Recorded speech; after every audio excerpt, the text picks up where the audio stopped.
Hello viewers, Namaste. నేను doctor Maitreyi, fertility expert, founder and clinical head of Maitrashri fertility centre, Kukatpally, Hyderabad.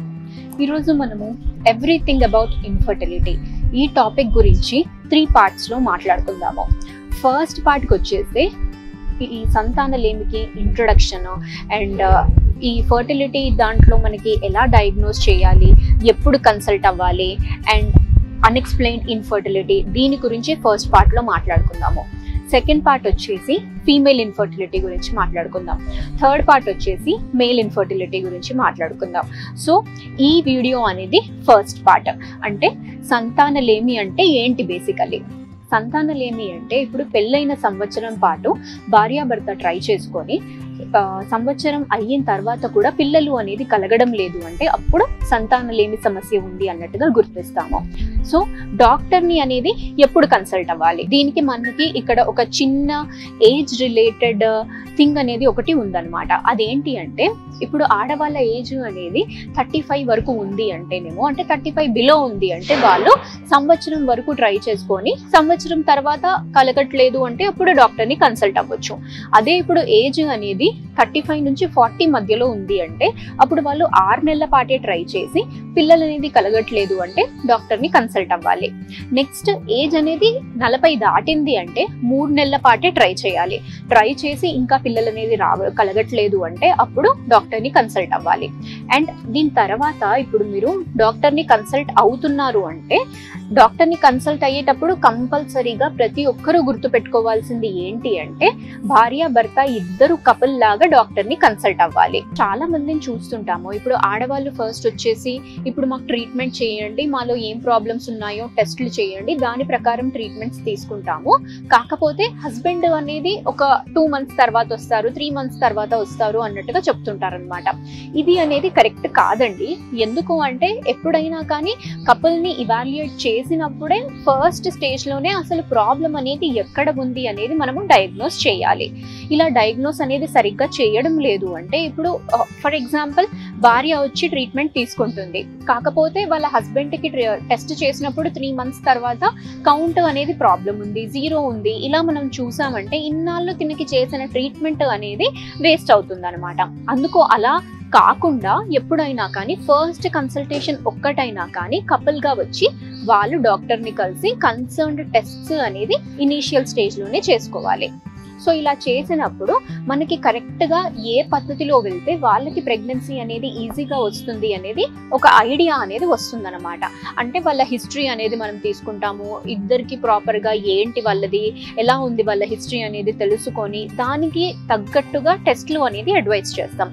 అలా టెస్ట్లు అనేది advise చేసినప్పుడు ఆ టెస్ట్లు వాళ్ళు చేయించుకున్నప్పుడు ఎక్కడైనా ఏమైనా ప్రాబ్లం ఉందా అన్నట్టుగా మనము చూస్తాము. సో ఇలా మనము ఇనీషియల్ సెట్టింగ్లో మాత్రము కపుల్ని కంపల్సరీ కలవాల్సి వస్తుంది. సో ఇప్పుడు మనము ఈ ఇన్ఫర్టిలిటీని అనేది చూసుకుంటే దీంట్లో మేజర్గా 2 టైప్స్ అనేది ఉంటాయి. ఒకటి వచ్చేసి ప్రైమరీ ఇన్ఫర్టిలిటీ, సెకండ్ వచ్చేసి సెకండరీ ఇన్ఫర్టిలిటీ. ప్రైమరీ అంటే ఏంటి? ఇప్పటి వరకు వాళ్ళకి ముందు అసలు ప్రెగ్నెన్సీ అనేది ఒక్కసారి కూడా రాలేదు, అంటే డెలివరీ ఏమీ కాలేదు, అట్లీస్ట్ అబార్షన్ అలా కూడా ఒక్కసారి కూడా ప్రెగ్నెన్సీ అనేది రాలేదు. వీళ్ళని ప్రైమరీ ఇన్ఫర్టిలిటీ కింద మనం కేటగరైజ్ చేస్తాం. అదే ఇప్పుడు సెకండరీ ఇన్ఫర్టిలిటీ అంటే ఏంటి? ఇంతకుముందు వాళ్ళకి ఆల్రెడీ ప్రెగ్నెన్సీ వచ్చింది, ప్రెగ్నెన్సీ వచ్చి డెలివరీ అన్నా అయ్యింది, లేదు అంటే అబార్షన్ అన్నా అయ్యింది. ఇలాంటి వాళ్ళని ఆల్రెడీ ముందు ఒకసారి గర్భం నిలిచింది బట్ మళ్ళీ పిల్లలు అనేది కలగడం లేదు అంటే సెకండరీ ఇన్ఫర్టిలిటీ కింద కేటగరైజ్ చేస్తాం. సో ఇప్పుడు మనము ఈ టోటల్ ఇన్ఫర్టిలిటీని చూసుకుంటే ఏ కేటగిరీ అనేది మనకి ఎంత పర్సంటేజ్ అనేది కాంట్రిబ్యూట్ చేస్తుంది. సో ఇప్పుడు మనము ఒక 100% దీంట్లో మనము ఎలా డివైడ్ చేస్తాము? 30% వచ్చేసి ఫీమేల్ ఇన్ఫర్టిలిటీ కింద అవుతుంది. అంటే ఫీమేల్స్ సైడ్ నుంచి కాంట్రిబ్యూట్ అయ్యేది 30% ఉంటుంది. అదే మేల్ నుంచి కాంట్రిబ్యూట్ అయ్యేది ఇంకొక 30% ఉంటుంది. ఒక 10%లో ఇద్దరిలో ప్రాబ్లము అనేది ఉండొచ్చు. అండ్ రిమైనింగ్ 20% ఏదైతే ఉందో ఆ 20% అనేది అన్ఎక్స్ప్లెయిన్డ్ ఇన్ఫర్టిలిటీ. అంటే భార్యలో భర్తలో ఏ విధమైన ప్రాబ్లం అనేది ఏమీ టెస్ట్లకి అందదు, బట్ స్టిల్ వాళ్ళకి ప్రెగ్నెన్సీ అనేది అందడం లేదు అంటే అప్పుడు వాళ్ళు అన్ఎక్స్ప్లెయిన్డ్ ఇన్ఫర్టిలిటీ కింద కేటగరైజ్ అవుతారు. సో ఇవన్నిట్లో మనం చూసుకుంటే మేజర్గా అన్ఎక్స్ప్లెయిన్డ్ ఇన్ఫర్టిలిటీయే ఎక్కువగా ఛాలెంజింగ్. ఎందుకు అంటే ఇప్పుడు ఏదన్నా ప్రాబ్లం మనకి ఉంది అని ముందుగానే డయాగ్నోస్ అయితే దానికి కరెక్ట్గా అగెయిన్స్ట్గా ట్రీట్మెంట్ అనేది తీసుకొని అది సాల్వ్ అయ్యింది అంటే ప్రెగ్నెన్సీ అనేది ఈజీగా వస్తుంది. బట్ ఎప్పుడైతే మనకి ప్రాబ్లం ఎక్కడ ఉంది అనేది తెలియడం లేదో అదే మనము క్రూషియల్గా తీసుకోవాలి. దాన్నే ఎంపెరికల్గా అన్ని విధాలుగా ట్రీట్మెంట్ అనేది చేసి చూడాల్సి వస్తుంది. సో ఇప్పుడు ఈ అన్ఎక్స్ప్లెయిన్డ్ ఇన్ఫర్టిలిటీ వాళ్ళు ఆల్రెడీ డాక్టర్ దగ్గరికి వచ్చే కన్నా ముందే ఇంట్లో చాలానే ట్రై చేసుకొని ఉంటారు, న్యాచురల్గా ట్రై చేసి ఉంటారు.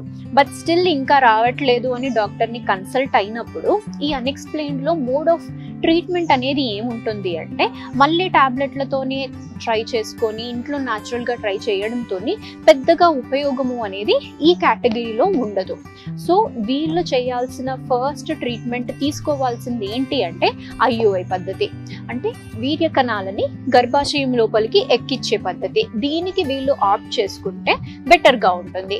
IUI అనేది వాళ్ళ ఏజ్ బట్టి వేరే ఫ్యాక్టర్స్ని మనం కన్సిడర్ చేస్తూ వాళ్ళకి ఎన్ని సైకిల్స్ ఆఫ్ IUI అనేది చేయాలి అనేది నిర్ణయించాలి. అలా IUIలో ఒక్క సైకిల్లో సక్సెస్ అనేది 15 నుంచి 20% వరకు ఉంటుంది. 3 సైకిల్స్ అనేది వాళ్ళు వెంటనే చేయించుకున్నారు అంటే ఆ సక్సెస్ అనేది అరౌండ్ 30% వరకు వెళ్ళే అవకాశం అనేది ఉంటుంది.